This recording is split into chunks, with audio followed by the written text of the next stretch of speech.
18 years ago today, the attacks on the World Trade Center, the Pentagon, and American Airlines Flight 93 that went down in Somerset County, Pennsylvania, brought our country together, first in shock and disbelief, and soon after in grief, and then with a common purpose. That purpose, while easily forgotten in a time of relative peace, was a new understanding of the value of freedom and its cost in duty and in sacrifice. It is because of this that we are here today to remember those civilians who lost their lives on that horrible September day, and the first responders who saved so many. At this moment, the flag detail, comprised of cadets from the fire and police academies, will raise the flag, followed by the national anthem, which will be performed by chamber singer Annalisa DeVoe, and the Pledge of Allegiance. At this time, please stand for the raising of the flag. Flag detail, please present the colors.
I pledge allegiance to the flag of the United States of America and to the republic for which it stands, one nation, under God, indivisible, with liberty and justice for all.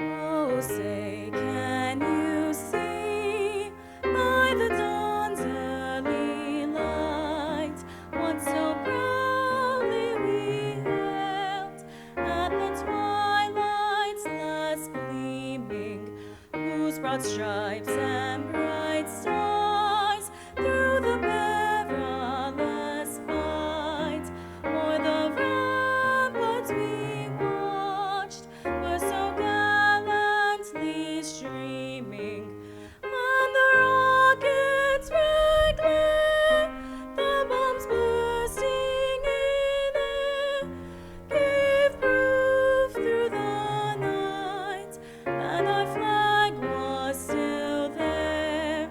Oh, say does that star-spangled banner yet wave o'er the land of the free and the home of the brave?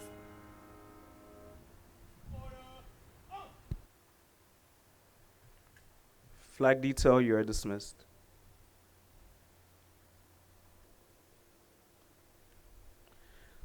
Ladies and gentlemen, please be seated.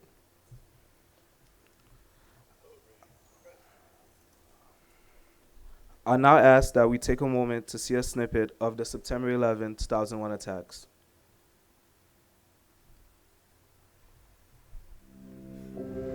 I just felt like this day was just not going to end right. It was just not going to be a good day. And little did I know that it would be a day that changed the rest of my life.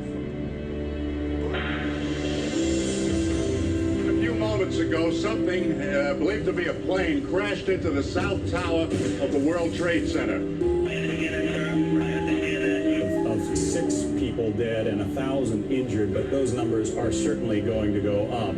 He says he's at the 105th floor at One World Trade Center. It was just a terrible responsibility for the people on the outside to have to say, it's worse than you think.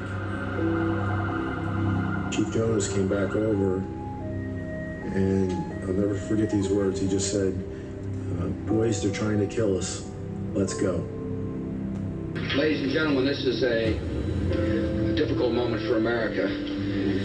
2 airplanes have crashed into the World Trade Center in an apparent terrorist attack on our country.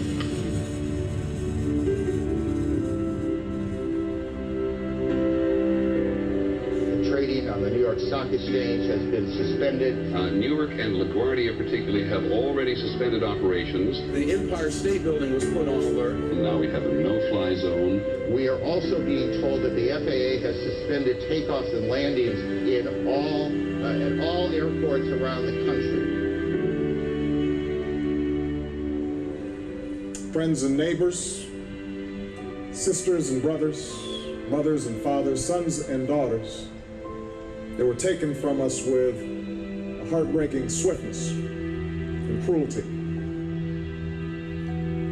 More than monuments, that will be the legacy of 9/11. The legacy of firefighters who walked into fire and soldiers who signed up to serve. Of workers who raised new towers and citizens who faced down their private fears. It will be said that we kept the faith. We took a painful blow, and we emerged stronger than before. Let us honor those who've been lost. Let us rededicate ourselves to the ideals that define our nation. And let us look to the future with hearts full of hope. May God bless the memory of those we lost. And may God bless the United States of America.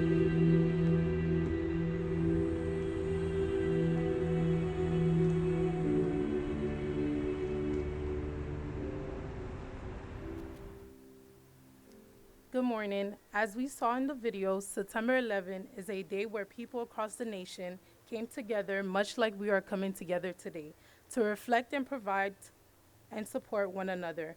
I appreciate all of you joining us for this observance, and I would now ask to take a moment to hear personal reflections from our very own Miami-Dade College students.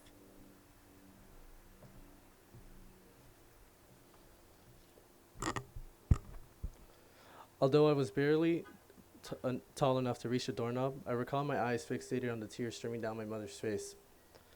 The news broadcaster spat out words that didn't quite create the full story in my mind. All I knew was that something had happened in New York and the plane crashed. I was about 4 years late when I first heard about the 9/11 incident. Not to say that it was never that of an importance to my mother to educate me on the tragedy.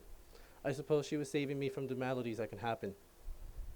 And although she explained the situation and school spoke gravely during every remembrance ceremony, I never quite fully understood the reason for remembering a day like 9/11 until I was in high school. Since my first exposure to 9/11, I had never come across an individual who had firsthand experienced the tragedy. And Lisa, a really good friend of mine, was the first person to change my perspective on why it is that we remember a day like this. Originally from New York, she explained that her mother, her sister, and her moved because of 9/11, brought their entire family to Miami, starting a new life, meeting new people. Her story connected me to the aftermath of what it's like for people who experience such event, not knowing that things are different. Financial situations change, family stabilities are different, they're not the same, and they sometimes tear apart. I did not go through 9/11, nor was I on time when the news first broke in the United States. However, this journey that took 19 years for me to fully understand why it is that we remember a day like this, and meeting Lisa, would not have let me come here to give you my perspective as someone who is just a bystander. Thank you for this opportunity.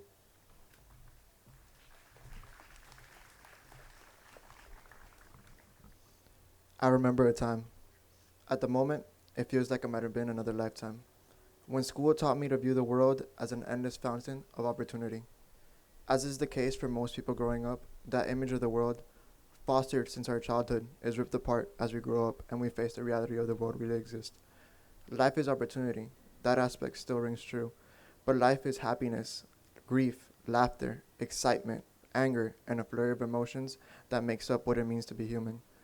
I tell you all this because 18 years ago, the victims were robbed of the same opportunities, robbed of finding out who they truly are in what can only be described as an act of pure violence. It was not their time. They had so much more to live for, so much more to experience, and so much more to contribute to our world, but will never know because they were taken from us before they truly began to live. The effects of that day are irrefutable. It's in the way a child now has to walk to their school, and adults live their day knowing the world is different after 9/11.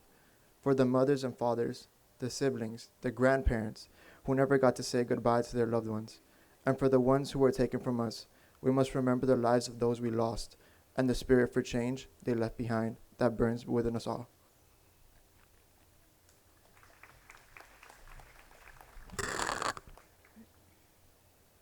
7. I was 7 years old when my parents sat me down and educated me on the horrifying event that occurred on September 11, 2001. Videos upon videos filled with smoke, people jumping off buildings, people running, children crying, and men and women risking their lives to save those individuals trapped in this unfortunate tragedy that affected me terribly. Cruel and inhuman were the thoughts that I had developed when the Twin Towers and the Pentagon were struck. In 2012, I took a trip to New York City. I visited every major tourist attraction with my parents and my 18-year-old sister at the time. Sorrow, fright, and loss flooded the room as I walked into the National September 11 Memorial and Museum, dedicated to commemorating those lives lost in the attack. Step by step, my heart slowly shattered. The infamy of 9/11 was portrayed through motion pictures, filled with the worried faces of frightened workers, struggling firefighters, and worried citizens. As I walked into the next room, an enormous wave, engulfed with different shades of blue sticky notes, reflected the thoughts and memories of every individual that visited the museum. A chair, a pen, and a light blue sticky note was handed to me, and I was speechless.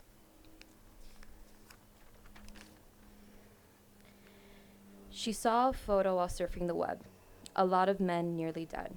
A strike of hope for the people, but our skin nearly weak and fetal. This is what makes me angry. The unnecessary bad-mouthing, or the way people enjoy fighting. The hatred we tend to feel for others. Most of them could be our brothers. What a world with many troubles. Hate the way it bursts our bubbles. Hugs and kisses are no more. Bruises make us sore. Oh, how our world needs peace. These are the things that make me angry. Thank you.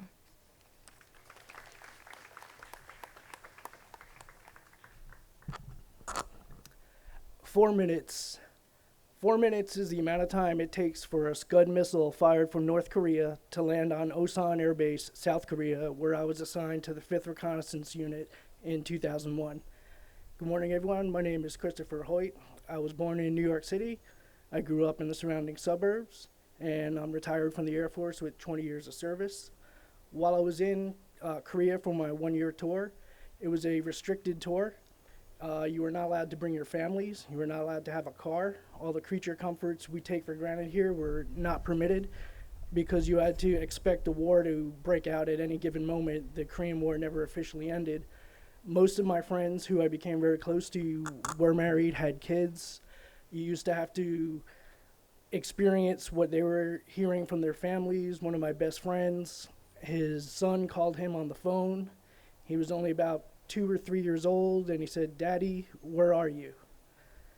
So imagine that for a moment in 2001, that you're completely isolated from the world you know on a continent you've never been on. We were doing maintenance on the U-2 reconnaissance aircraft, which is, for those who don't know, is a high altitude aircraft, flies at about 70,000 feet. and keeps an eye on the bad guys so that way they can't launch a surprise attack without too many things not being already known. We're doing some scheduled inspections where we disassemble the airplane and look it over, up, and down, because there's really no redundant systems on that plane. If something fails, it could be a disaster, so you have to make sure everything is absolutely perfect. In the middle of that is when somebody came out of one of the offices and said two planes just crashed into the World Trade Center. And at that time, I didn't understand what he was talking about. I thought there was a mid-air collision, because an accident with one plane is something someone can imagine. An accident with two planes, the odds just seemed too remote. I thought it had to be a mid-air collision. We stopped what we were doing, went into the office, and there was the footage of both planes hitting the World Trade Center, and we started thinking this had to have been done deliberately. As that speculation was unfolding, and I was wondering if my father, who worked in Midtown Manhattan, was okay, if my brother, who went to college in Lower Manhattan, was okay. I didn't get the chance to find out. We had a aircraft in flight, and the U-2, if you know anything about it, can't get off the runway by itself. Maintenance personnel have to come secure some very hazardous systems and install landing gear wheels underneath the wingtips. The plane just wobbles to one side if it's not supported. And our major came and said, we know that you have friends and family that you're thinking about. We need you to stop thinking about them right now, because what you're about to do is very hazardous. Even though you've done it 100 times, if you're not concentrating, you can make a mistake, and what's already bad is going to be even worse. So and it wouldn't have done me any good, because it was impossible to make a phone call to New York at that time. So completely isolated from the world. All we had was each other. Some of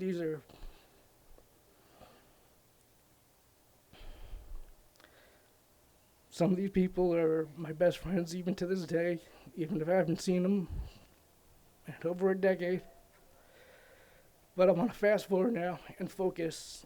Today is the day that a whole generation of Americans becomes an adult. They turn 18 on September 11th, and for their entire childhood, they have not known their country to never have been at war.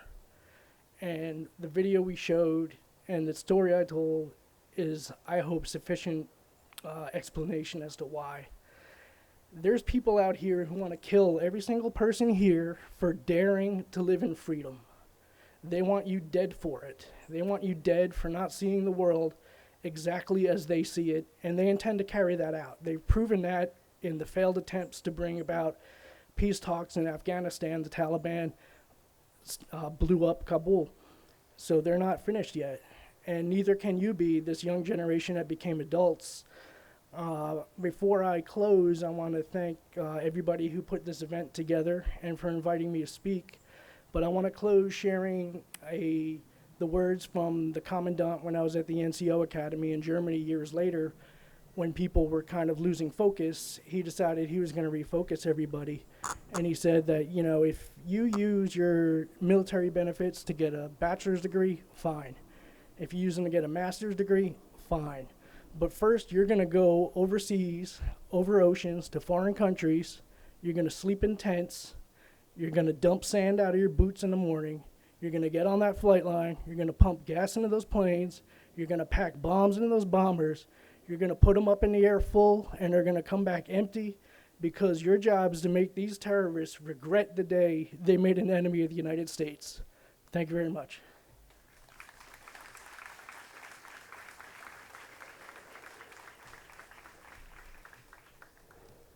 Thank you for those wonderful reflections.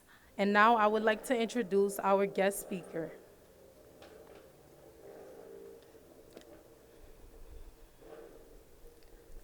Judge Christina Miranda was appointed to the 11th Judicial Circuit Court for Miami-Dade County in 2006 by then Governor Jeb Bush. She served in the criminal divisions, presiding over misdemeanors and criminal traffic cases consisting of motions, bench, and jury trials. In August of 2012, Judge Miranda was appointed to 11th Judicial Circuit Criminal Circuit Court by Governor Scott, where she currently presides over all types of felony cases, including drug trafficking, kidnapping, sexual batteries, murders, RICO cases, and capital cases. Judge Miranda donates of her time to a number of philanthropic committees, including the American Red Cross, Chapman Partnership for the Homeless, and St. Jude Hospital. She mentors students from Carleton School of the Sacred Heart and the University of Miami School of Law. She raises money for the Gomez School in Great Harbor Cay, Bahamas, to help children on the island obtain proper education and scholarships. Judge Miranda was born and raised in Miami, Florida, is fluent in Spanish and French, and is a graduate of the University of Miami School of Business and School of Law. Judge Miranda was designated the Project Safe Neighborhood Prosecutor for the federal initiative in determining jurisdictional fill-in decisions on all gun-involved arrests made in Dade County.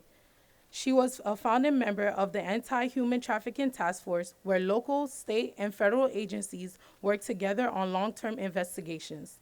As a judge, she has shown her ability to administer the laws we all share impartially and without bias, and willing to do so continually with honor, dignity, and integrity that she has served in this community through public service for 20 years. I would like to welcome the Honorable Judge Miranda.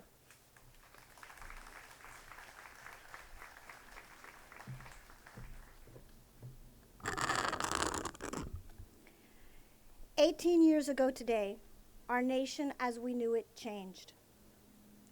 Measured now, things that happened before 9/11 and things that happened after 9/11, the pre and the post 9/11 America.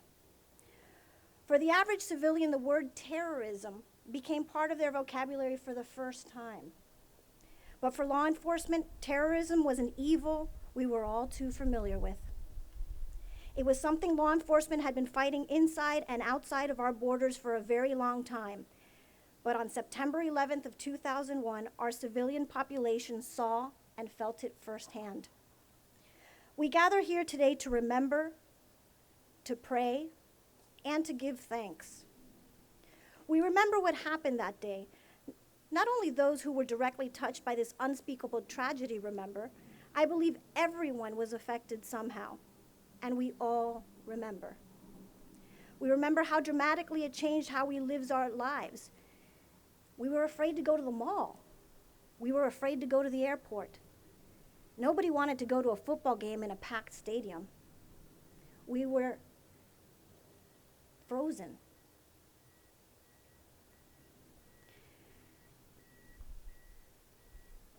You're the front lines that are protecting our community today. Remember, law enforcement, to the police academy, and to the firefighters that are here, you are our thin blue line, and you protect what we all value most in the United States, our freedoms and our rights. Without rules, we're no better than those terrorists. Without rules, it's chaos. We grieve and pray as a country today. We pray for those who have lost their lives, lost family members and friends, innocent victims, first responders, law enforcement. We pray for those who were left alone, orphaned, and or injured. We pray that such a heinous act will never happen again. And we pray for all of you here today, that you will be brave and strong enough to run inside, to stand strong and protect America from the evil that threatens us every day. We pray that you succeed at what you have set out to do for your community. Today we thank those who left their families to fight abroad to ensure our freedom and protect our American way of life. Many of you here today. We thank the families of first responders and law enforcement officers for sharing their brave family members with our community. I know that in the times that things are most volatile, you secure your families the best you can, and then you leave them. You leave them to serve an Alpha Bravo shift and to protect everyone else here. We give thanks to all of you for that. We thank you for choosing such a noble and honorable career when we face attacks even from within. Today, September 11th of 2009, we are all still here. Our nation is still free, and all of you here today are a testament that our rule of law and freedom will endure. Thank you all for your service. Thank you for being here and remembering. Thank you for letting go of some of that anger and fear and living your daily lives like Americans. May God bless you all and keep you safe. Thank you.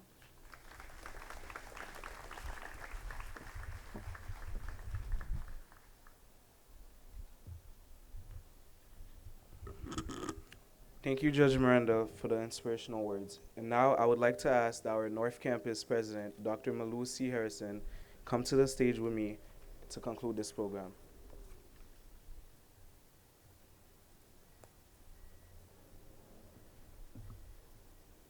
Good morning. This is such a solemn day, yet it's also a day that continues the hope and the resilience that we all have here in our community and throughout the United States. The reflections that we heard from our students, such poignant perspectives and emotions were shared. Thank you so much for sharing with us as you have.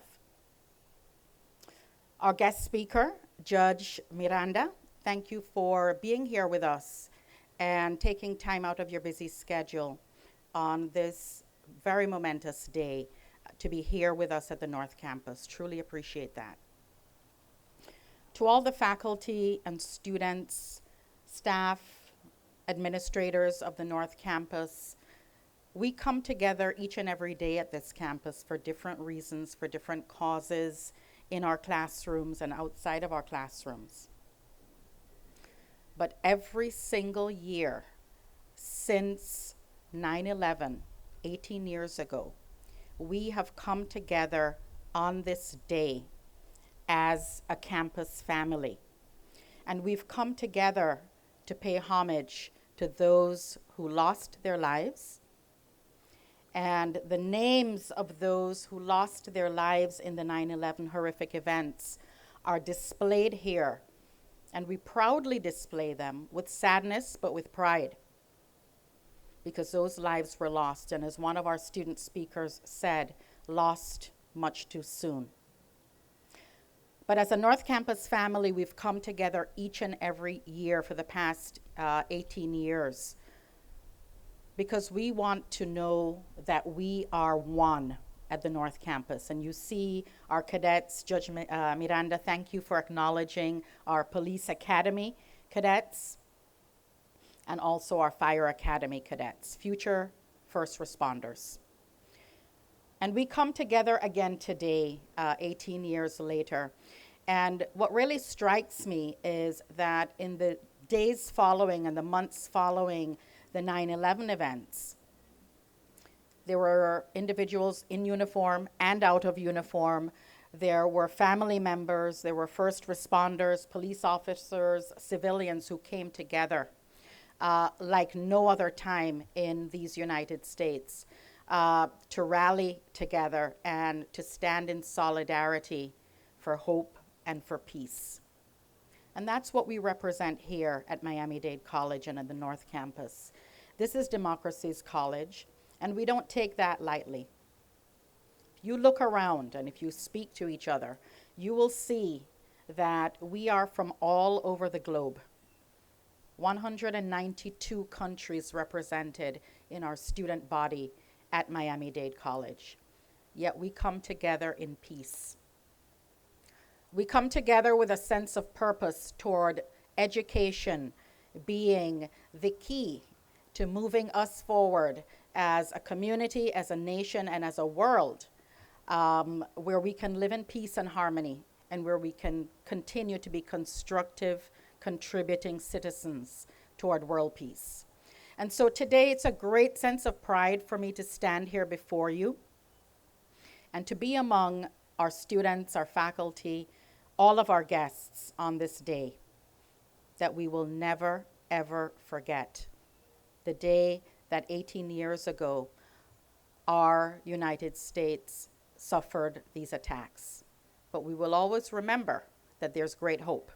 And together we will continue to ensure that, and do our part to ensure that we will leave this world a much better place for those to come. And so I'd like to close by thanking the committee that put together this outstanding occasion for us to be able to come together as a North Campus family. And that committee was headed by Director Paul Kiley, Ms. Jasenia Patino, and a host of faculty and staff. So thank you very much. Let's give them a round of applause. And in closing, let's all stand for a moment of silence, honoring those who lost their lives. Their names are displayed here for all of us. And to those first responders, and we have our budding first responders right here in our fire and police academies, and also to those families and civilians that are still suffering the loss of loved ones.